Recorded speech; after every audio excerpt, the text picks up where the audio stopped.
Hello दोस्तों, आपका स्वागत है आज की न्यू क्लास में। आज हम आपको बताएंगे रेलवे ग्रुप डी के टॉप 50 इंपॉर्टेंट क्वेश्चन जो बेहद ही इंपॉर्टेंट होने वाला है। आप लोग शुरू से लेकर अंत तक जरूर देखिएगा। चलिए बढ़ते हैं क्वेश्चन की ओर। आपका पहला क्वेश्चन हो जाएगा, मानव शरीर की सबसे छोटी हड्डी कौन सी है? मानव शरीर की सबसे छोटी हड्डी कौन सी है? तो उसका राइट आंसर ए हो जाएगा, स्टेपीज। मानव शरीर की सबसे छोटी हड्डी स्टेपीज है। चलिए बढ़ते हैं अगला क्वेश्चन की ओर। आपका अगला क्वेश्चन हो जाएगा, लाल रक्त कोशिकाओं का निर्माण मुख्यतः कहाँ होता है? लाल रक्त कोशिकाओं का निर्माण मुख्यतः कहाँ होता है? तो उसका राइट आंसर बी हो जाएगा, अस्थि मज्जा में। चलिए बढ़ते हैं अगला क्वेश्चन की ओर। आपका अगला क्वेश्चन हो जाएगा, विद्युत बल्ब का फिलामेंट किस धातु का बना होता है? विद्युत बल्ब का फिलामेंट किस धातु का बना होता है? तो उसका राइट आंसर बी हो जाएगा, टंगस्टन।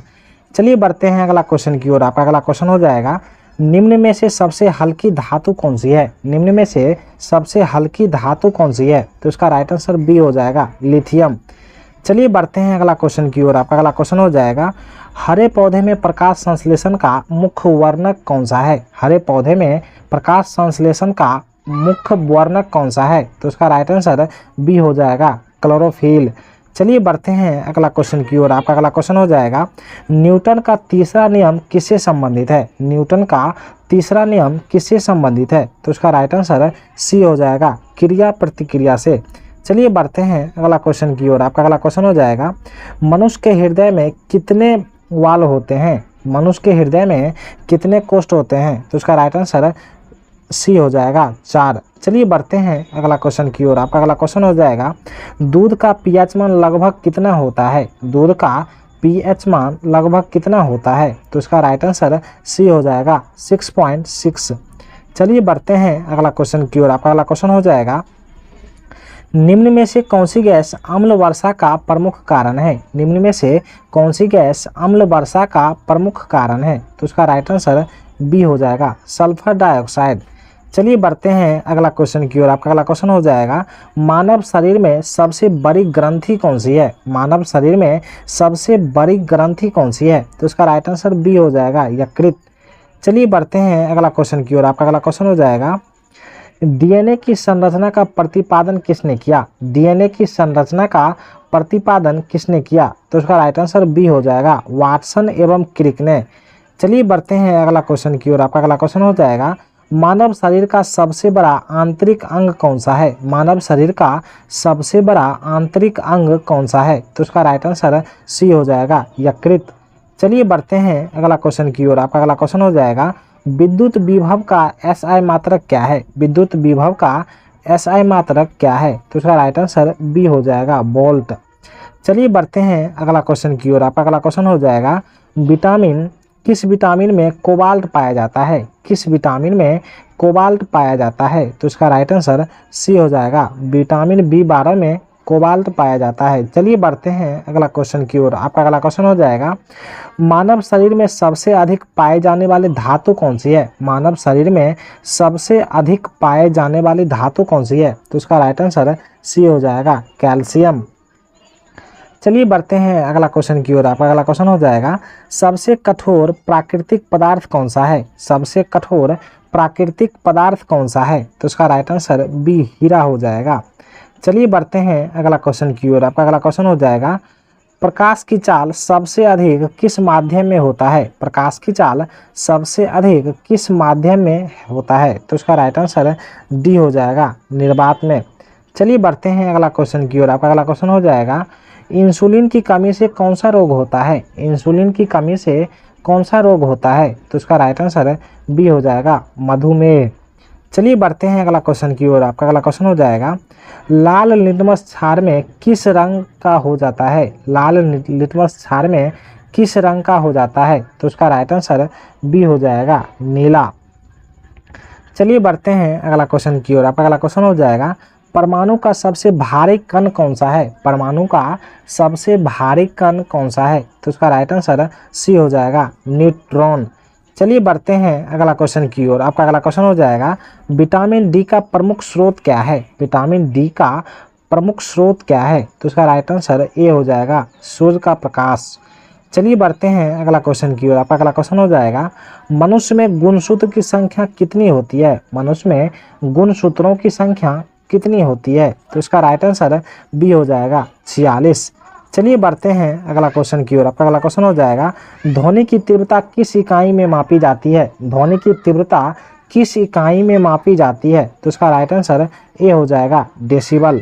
चलिए बढ़ते हैं अगला क्वेश्चन की ओर। आपका अगला क्वेश्चन हो जाएगा, हाइड्रोजन का सबसे हल्का समस्थानिक कौन सा है? हाइड्रोजन का सबसे हल्का समस्थानिक कौन सा है? तो इसका राइट आंसर सी हो जाएगा प्रोटियम। चलिए बढ़ते हैं अगला क्वेश्चन की ओर। आपका अगला क्वेश्चन हो जाएगा, रक्त का थक्का बनाने में कौन सा प्रोटीन होता है? रक्त का थक्का बनाने में कौन सा प्रोटीन सहायक होता है? तो उसका राइट आंसर बी हो जाएगा फाइब्रिनोजेन। चलिए बढ़ते हैं अगला क्वेश्चन की ओर। आपका अगला क्वेश्चन हो जाएगा, विद्युत ऊर्जा का व्यापारिक मात्रक क्या है? विद्युत ऊर्जा का व्यावसायिक मात्रक क्या है? तो उसका राइट आंसर बी हो जाएगा किलोवाट घंटा। चलिए बढ़ते हैं अगला क्वेश्चन की ओर। आपका अगला क्वेश्चन हो जाएगा, मनुष्य के शरीर का सबसे बड़ी कोशिका कौन सी है? मनुष्य के शरीर में सबसे बड़ी कोशिका कौन सी है? तो उसका राइट आंसर डी हो जाएगा अंडाणु।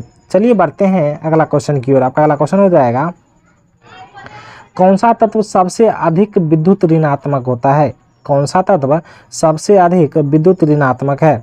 तो इसका राइट आंसर सी हो जाएगा फ्लोरीन। चलिए बढ़ते हैं अगला क्वेश्चन की ओर। आपका अगला क्वेश्चन हो जाएगा, नेत्र के किस भाग का प्रतिबिंब बनता है? नेत्र के किस भाग पर प्रतिबिंब बनता है? तो उसका राइट आंसर सी हो जाएगा रेटिना।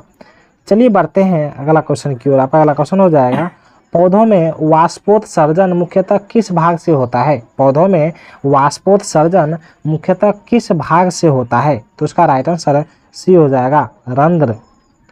चलिए बढ़ते हैं अगला क्वेश्चन की ओर। आपका अगला क्वेश्चन हो जाएगा, ओम का नियम किसके बीच संबंध बताता है? ओम का नियम किसके बीच संबंध को बताता है? तो उसका राइट आंसर बी हो जाएगा विभव धारा और प्रतिरोध के बीच। चलिए बढ़ते हैं अगला क्वेश्चन की ओर। आपका अगला क्वेश्चन हो जाएगा, एलपीजी का मुख्य घटक क्या है? एलपीजी का मुख्य घटक क्या है? तो उसका राइट आंसर बी हो जाएगा प्रोपेन और ब्यूटेन। चलिए बढ़ते हैं अगला क्वेश्चन की ओर। आपका अगला क्वेश्चन हो जाएगा, रक्त का तरल भाग क्या कहलाता है? रक्त का तरल भाग क्या कहलाता है?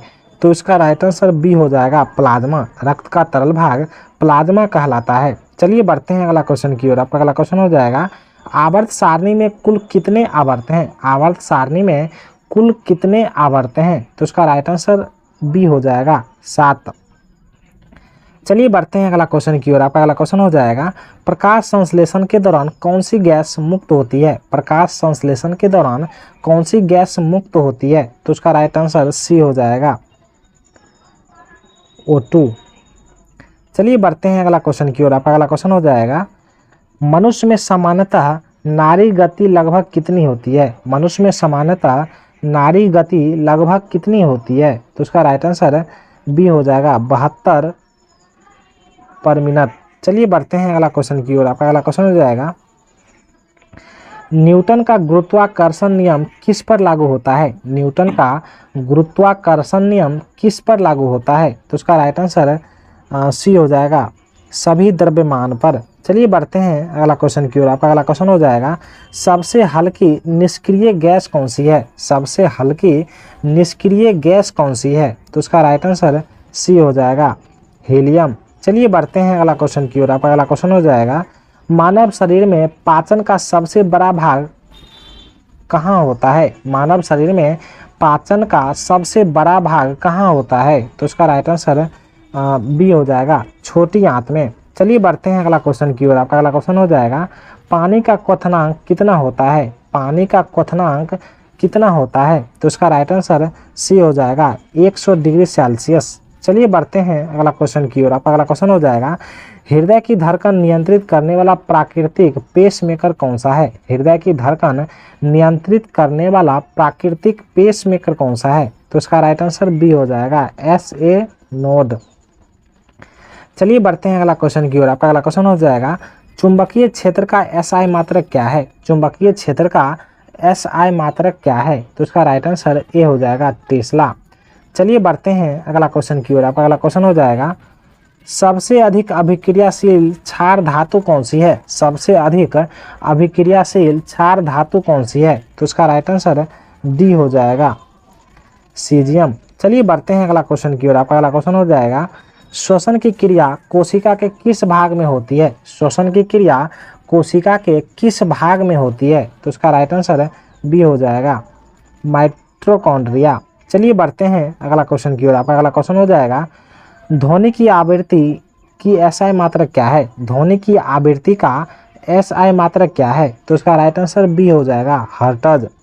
चलिए बढ़ते हैं अगला क्वेश्चन की ओर। आपका अगला क्वेश्चन हो जाएगा, मानव शरीर में सबसे छोटी ग्रंथि कौन सी है? मानव शरीर में सबसे छोटी ग्रंथि कौन सी है? तो इसका राइट आंसर सी हो जाएगा,